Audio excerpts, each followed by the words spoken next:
அனைவருக்கும் இனிய வணக்கம்.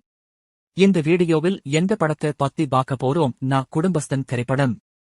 குடும்பஸ்தன் திரைப்படம் 2025ஆம் ஆண்டு வெளியான ஒரு தமிழ் நகைச்சுவை நாடக திரைப்படம். இந்த திரைப்படம் 2025ஆம் ஆண்டு ஜனவரி 24ஆம் தேதி வெளியானது. இந்த திரைப்படத்தை ராஜேஸ்வர் காளிசாமி இயக்கியுள்ளார். மேலும் மணிகண்டன், சாந்தி மேக்னா, குரு சோமசுந்தரம், ஆர் சுந்தரராஜன், நிவேதிதா ராஜப்பன் ஆகியோர் முக்கிய கதாபாத்திரங்களில் நடித்துள்ளனர். இந்த திரைப்படம் நடுத்தர குடும்பங்களின் வாழ்க்கை மற்றும் சவால்களைப் பற்றி பேசுகிறது. இது குடும்ப உறவுகளின் முக்கியத்துவத்தையும் வலியுறுத்துகிறது. குடும்பஸ்தன் திரைப்படம் ஒரு யதார்த்தமான குடும்ப கதை.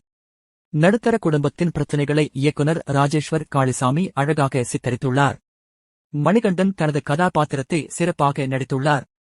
சாந்தி மேக்னா, குரு சோமசுந்தரம், ஆர் சுந்தரராஜன் மற்றும் நிவேதிதா ராஜப்பன் ஆகியோரும் தங்களது கதாபாத்திரங்களை சிறப்பாக நடித்துள்ளனர். சரி, நம்ம கதைக்குள்ள போலாம். நவீன், அதாவது மணிகண்டன் மற்றும் வெண்ணிலாவாக சாந்தி மேக்னா இருவரும் காதல் திருமணம் செய்து கொள்கின்றனர். நவீன் ஒரு தனியார் நிறுவனத்தில் வேலை செய்கிறார். மேலும் வெண்ணிலா IAS தேர்வுக்கு தயாராகிறார். நவீனின் தந்தை ஒரு ஓய்வு பெற்ற அரசு ஊழியர். மேலும் தாய் ஒரு இல்லத்தரசி. நவீனுக்கு ஒரு அக்கா இருக்கிறார். அவர் தனது கணவர் ராஜேந்திரனுடன் வசிக்கிறார்.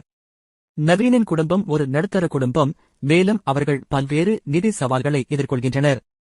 நவீனின் தந்தை தனது பூர்வீக வீட்டை புதுப்பிக்க விரும்புகிறார்.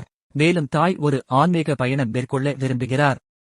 வெண்ணிலா தனது IAS தேர்வுக்கு தயாராகிறார். மேலும் அதற்கு நிறைய பணம் தேவைப்படுகிறது. இந்த சூழ்நிலையில் நவீனுக்கு வேலை இழப்பு ஏற்படுகிறது. அவர் தனது குடும்பத்தினருக்கு தெரியாமல் கடன் வாங்கி அவர்களின் தேவைகளை பூர்த்தி செய்கிறார். ஆனால் அவரது கடன் சுமை அதிகரித்துக் கொண்டே செல்கிறது. ஒரு கட்டத்தில் நவீனின் குடும்பத்தினர் அவரது வேலை இழப்பு மற்றும் கடன் பிரச்சினைகள் பற்றி தெரிந்து கொள்கின்றனர்.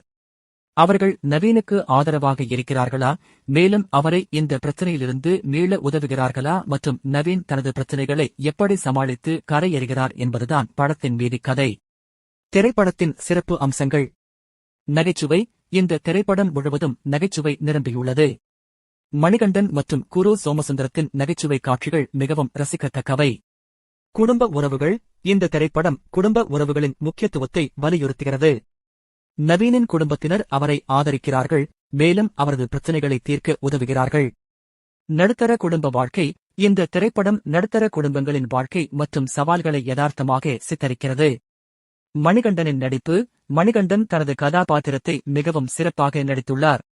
அவரது நகைச்சுவை மற்றும் உணர்ச்சிகரமான காட்சிகள் மிகவும் பாராட்டத்தக்கவை. பாலாஜி சக்திவேல், பிரசன்னா பாலச்சந்திரன், ஜென்சன் திவாகர் ஆகியோரும் நடித்துள்ளனர்.